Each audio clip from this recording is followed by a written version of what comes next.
Existem coisas que nós não conseguimos compreender. Fatos incríveis, fantásticos, extraordinários, sobrenaturais. Coisas que estão além da imaginação.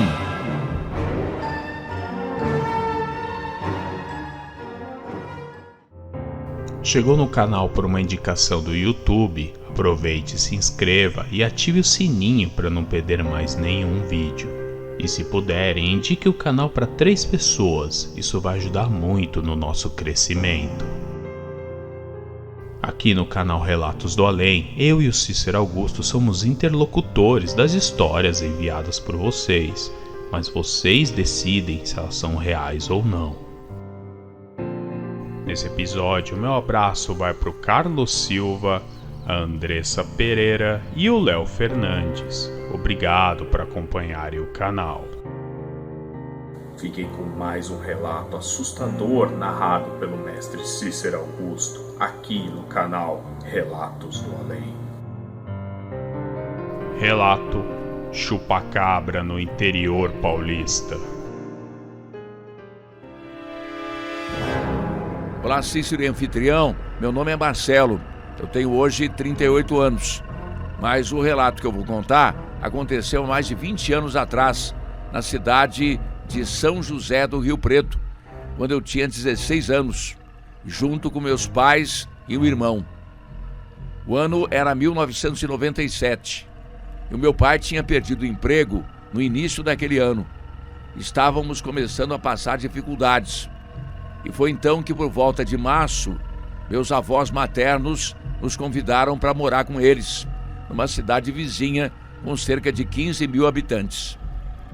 O sítio era cercado por plantações, algumas matas e um riacho no fundo da propriedade, que contava com um canavial arrendado por uma usina de açúcar e um pomar de laranjas.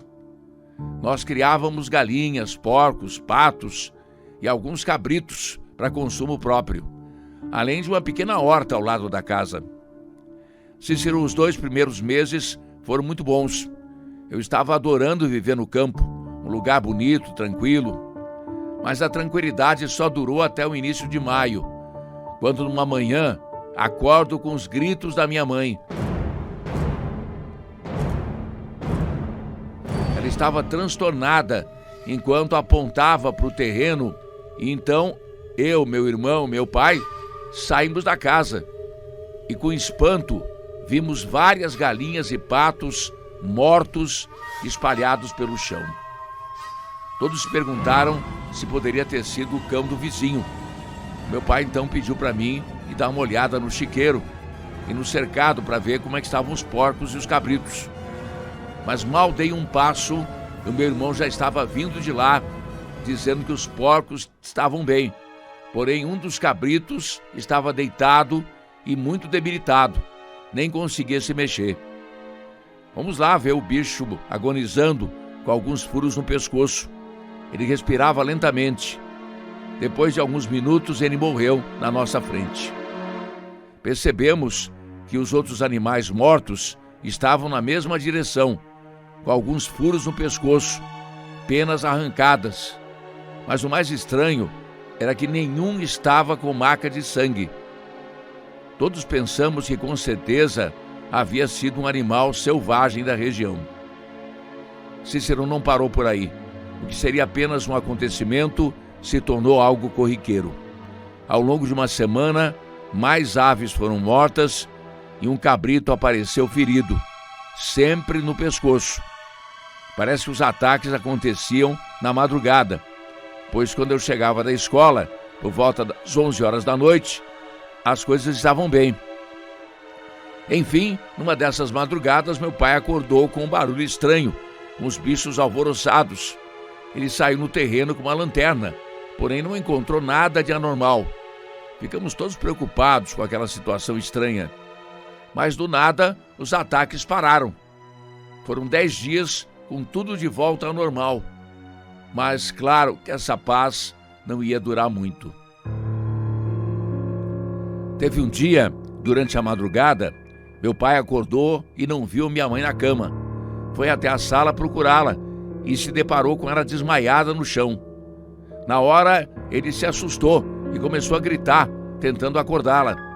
Com isso, eu e o meu irmão acordamos também. Aos poucos ela despertou, meio zonza, se sentou numa cadeira e começou a contar o acontecido. Segundo ela acordou com alguns barulhos estranhos e uns grunhidos. Além disso, ela afirmou ter ouvido barulho de asas batendo, junto à movimentação dos animais assustados. Ela olhou no relógio, eram 4 horas da manhã. Se levantou para ver o que estava acontecendo. Até pensou que fosse o cão de algum vizinho. Ela saiu então para ver, e quando estava no meio do terreno, ela ouviu um grito agudo que a paralisou de susto e percebeu que o som vinha de uma árvore alta que ficava ao lado do galinheiro. Foi aí que ela percebeu algo pousado em um dos galhos e pôde ver um par de olhos amarelos brilhantes junto a um vulto que parecia ter um pouco mais de 1 metro de altura. Nesse instante, a criatura alcançou voo, indo em sua direção, fazendo barulhos horríveis. No susto, ela se virou e saiu correndo de volta para casa, mas não deu para entrar antes que aquela coisa a alcançasse, e aquilo começou a morder a cabeça dela. Só deu tempo de esticar o braço e acertar a criatura que saiu de cima dela. Só assim ela se livrou e conseguiu entrar em casa. Ela contou que o coração batia 1000 por hora. O choque foi tanto que ela acabou desmaiando. Depois disso, já não me lembrava de mais nada. Na hora, eu perguntei a ela o que era aquela coisa, mas ela disse que não sabia, pois estava escuro, não deu para ver direito. Além disso, quando aquilo a atacou, estava de costas. Só deu para sentir a criatura tentando acertá-la. Fomos olhar e realmente haviam pequenos cortes no couro cabeludo dela, além de um grande arranhão no braço esquerdo. Cícero, após esse susto, ela não queria mais ficar no sítio. No dia seguinte, foi para a cidade e levou meu irmão mais novo para ficarem junto dos meus avós. O meu pai não gostou muito da ideia, dizendo que ela estava ficando louca, que devia ter visto uma coruja, que poderia ter sido atacada por animais menores. E eu perguntei sobre os cabritos, que eram animais maiores. Ele seguiu tentando dar uma explicação qualquer. Disse que poderia ser um cachorro do mato mesmo. Eu continuei cabreiro com aquela história, pois de um tempo para outro havia começado a aparecer vários casos de animais sendo mortos em várias cidades. O pessoal da escola não estava falando em outra coisa e diziam que o culpado era um tal de chupa-cabra. Mas o meu pai, muito cético que era, disse que era bobagem. Mas pelo sim, pelo não, resolvemos montar uma tocaia durante a noite na propriedade. Nós iríamos nos revezar. Cada um passaria uma madrugada escondido num pequeno paiol, onde tínhamos uma boa visão da propriedade. Decidimos que na primeira noite ele ficaria de guarda. No dia seguinte eu, e assim sucessivamente até na sexta-feira à noite, em que eu ficaria. Já estávamos quase desistindo disso, pois nada aconteceu nas noites seguintes. Só que finalmente teria a noite que nos marcaria para sempre. Foi no sábado. O céu estava estrelado, a noite bem clara. Entrei no paiol por volta das 10 da noite, apenas com uma lanterna, uma garrafa de café e um lanche, no caso da fome bater na madrugada. Passei um tempo sentado em uma cadeira e olhando para entre as frestas de uma janela entreaberta. Até então, nada de incomum. As horas foram passando e nada. Foi então que, por volta das 2 da manhã, eu ouvi as aves começarem a fazer barulho. Os cabritos e porcos pareciam estar ariscos. Do nada, começou um alvoroço perto do galinheiro. Na hora eu olhei atentamente, mas não percebia nada. Me levantei, fui em direção do terreno e percebi algumas aves correndo e tentando se esconder. Então olhei para cima, na direção de um alpendre da casa, e tive uma visão aterradora que me gelou a espinha. Cícero, havia um animal, ou algo que deveria ser um animal em pé. Ele tinha olhos amarelos faiscantes. Parecia ter mais de 1 metro de altura. Eu lembrei na hora na descrição da minha mãe. Com a noite clara, pude ver bem aquela coisa. Ela tinha uma cabeça que lembrava o que nós conhecemos de um ET normal.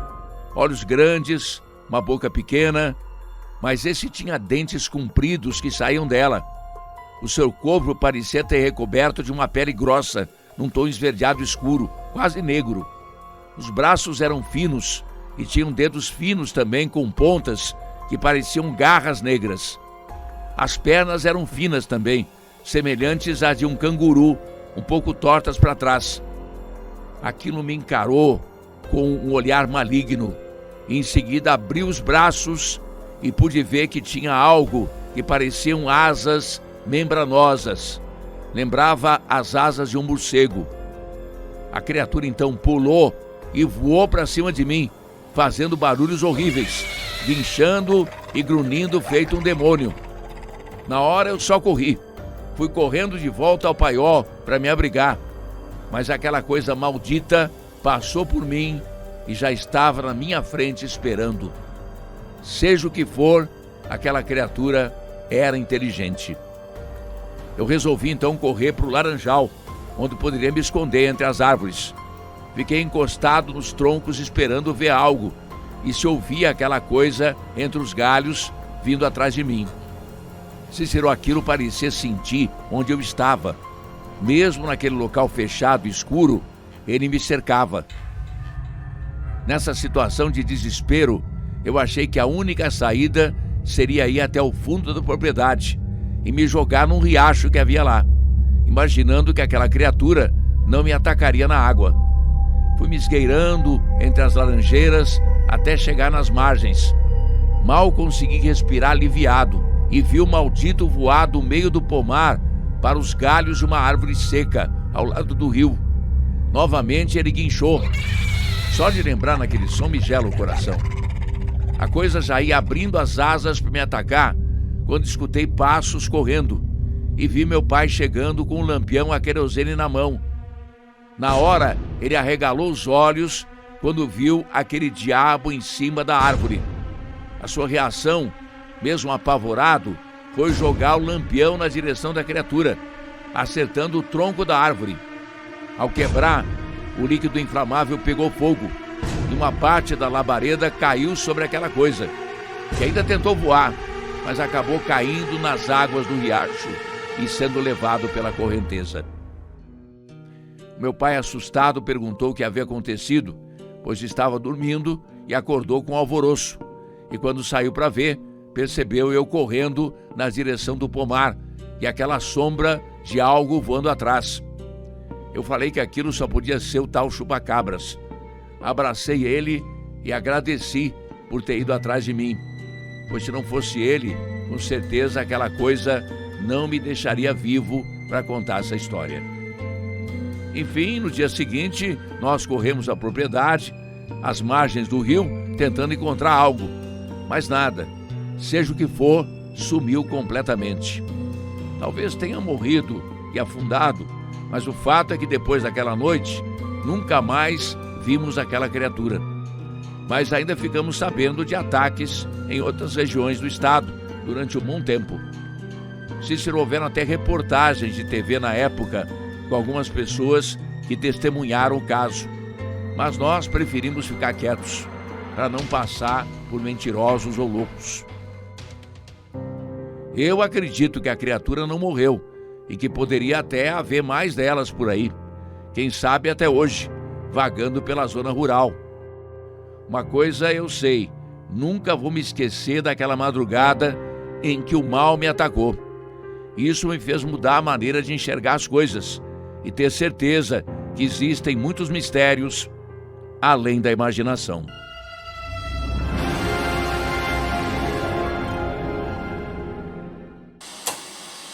Olá, humanos. Eu vim aqui para falar do livro dos Relatos da Fera. O livro vem em formato pocketbook com 193 páginas em formato brochura. Vocês vão poder acompanhar várias histórias contadas aqui. Nos vemos em breve aí na sua casa. Gostaram dessa história narrada por Cícero Augusto? O que vocês acham? Vocês acreditam nisso? Vocês acreditam que é possível tudo isso que foi contado? Deixe nos comentários e não se esqueçam, clique em curtir e compartilhe nas redes sociais. Assim você valoriza o nosso trabalho e faz o canal crescer. Conto com vocês. Um grande abraço, até o próximo vídeo. Até mais. Quer ter seu relato contado no canal? Envie para nós no e-mail que está aí na tela ou na descrição do vídeo. Aproveitem e confiram mais vídeos do canal nas sugestões que estão aí na tela.